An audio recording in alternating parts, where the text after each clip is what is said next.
தீமோத்தேயுவின் புஸ்தகம் 1 அதிகாரம் 12வது வசனம். என்னை பலப்படுத்துகிற நம்முடைய கர்த்தராகிய இயேசு கிறிஸ்து, நம்ம கர்த்தராகிய இயேசு கிறிஸ்து என்னை உண்மை உள்ளவன் என்று எண்ணி, நான் உண்மை உள்ளவன் என்று எண்ணி இந்த ஊழியத்திற்கு ஏற்படுத்தினபடியால் அவரை ஸ்தோத்திரிக்கிறேன். பத்தி பரிசுத்த பவுல் உண்மையுள்ளவர் இருந்திருக்காரு, ஊழியத்துக்கு ஏற்படுத்தியிருக்காரு. அது மாத்திரம் பரிசுத்த பவுல் தான் இன்னைக்கு எவ்வளோ காரியங்கள் நமக்காக எழுதி வச்சிருக்கிறார் இல்லையா? நம்மளும் உண்மையுள்ளவராய் மாறணும். ஆண்டவரே, என்னை உண்மையுள்ளவரை மாற்றும் ஆண்டவரே, நமக்கு பிரியமான பிள்ளை மாறணும் அப்படின்னு சொல்லி கேட்கணும்.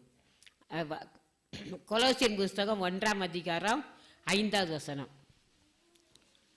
நம்முடைய கர்த்தராகிய இயேசு கிறிஸ்துவின் பிதாவாகிய தேவனுக்கு ஸ்தோத்திரம் செலுத்தி எப்பொழுதும் உங்களுக்காக வேண்டுதல் செய்கிறோம். பாத்தீங்களா, எப்பொழுதும் உங்களுக்காக வேண்டுதல் செய்ய. பரிசுத்த பவுல் எங்கெல்லாம் ஒழித்து போயிருக்கிறாரு, கப்பல் சேதத்தில் இருந்தார், வாசிக்கிறோம், எவ்வளோ கஷ்டப்பட்டிருக்கிறார். ஆனாலும் என்ன செஞ்சாரா? எல்லாருக்கும் என்ன செஞ்சாரா?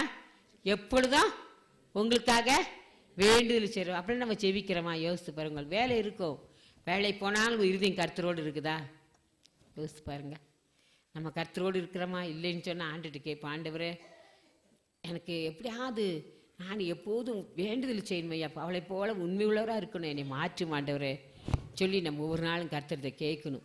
ஒரே ஒரு வாழ்க்கை அருமையானவர்களே, வேணாலும் வாழலாம்.